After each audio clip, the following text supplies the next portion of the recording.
জলটা গরম হবার পর তারপরে চাউমিনগুলো দেব। গরম হয়ে গেছে, তখন চাউমিনগুলো দিয়ে দিচ্ছি।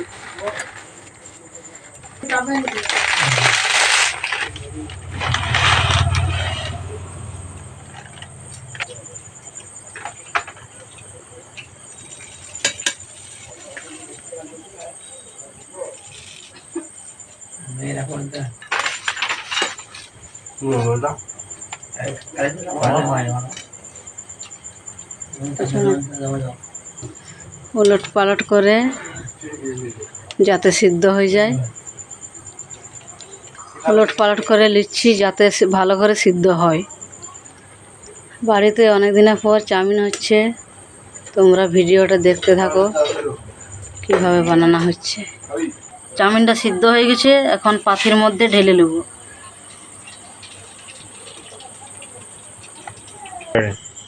চাউমিনটা গরম, তাই রিফাইন তেল মাখিয়ে দিবে ঝরঝরা যাতে হয়ে যায়।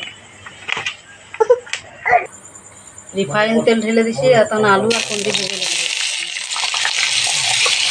নুন আর সামান্য হলুদ গুঁড়া দিয়ে দিলাম।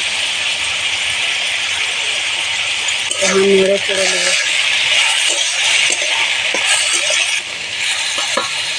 লাল করে ভাজা হয়ে গেলে নাম করে নেব। পেঁয়াজগুলো আলাদা করে না ভেজে নিয়ে আলু আর কুঁদরির সাথে ভেজে নেব।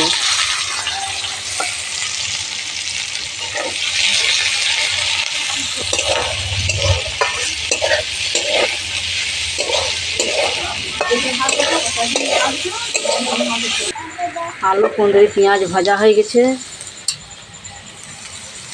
এখন নাড়িয়ে নিচ্ছি।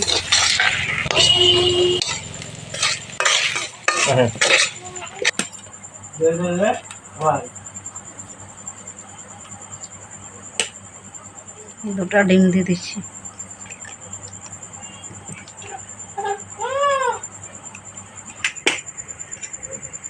ডিম দুটা ভেজে নেব। ভাজা হয়ে গেছে, গুঁড়ো করে নিচ্ছি।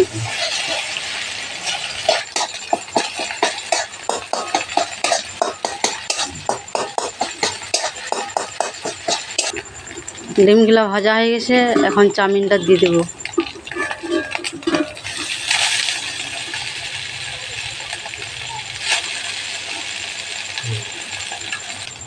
সবগুলো দিচ্ছি না, ভালো করে নাড়াচাড়া করে তারপরে বাকিটা দিয়ে দেবো। অল্প তেল দিয়ে দিচ্ছি।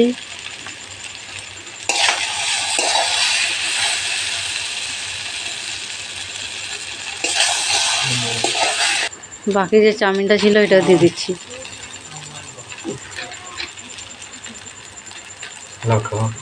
রিফাইনটা দেওয়ার মানে হলো যাতে না চাউমিনটা কড়াতে লাগে।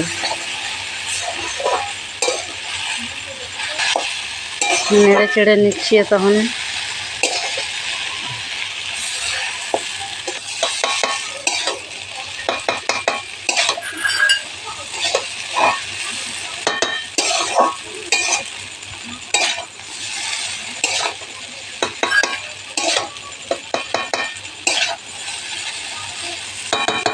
এখানে মশলা নেই, তাই সোয়াবিনের মশলাটা এনে দেওয়া হচ্ছে, আর চিকেন মশলা।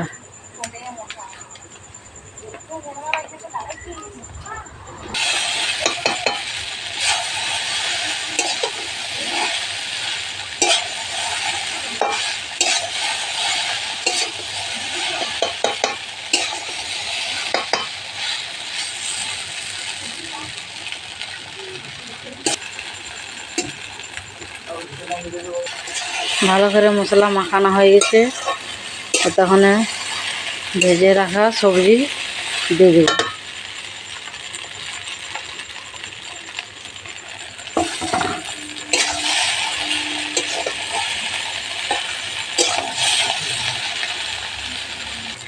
সবজিগুলা চাউমিনের সঙ্গে ভালো করে মিশিয়ে নেব।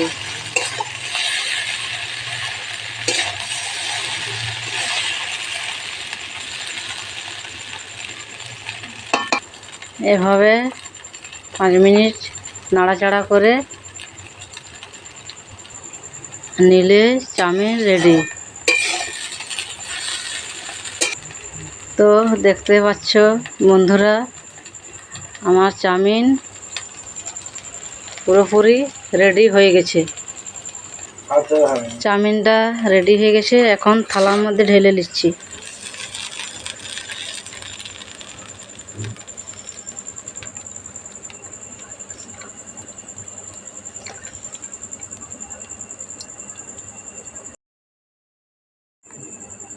কি বলা ফটো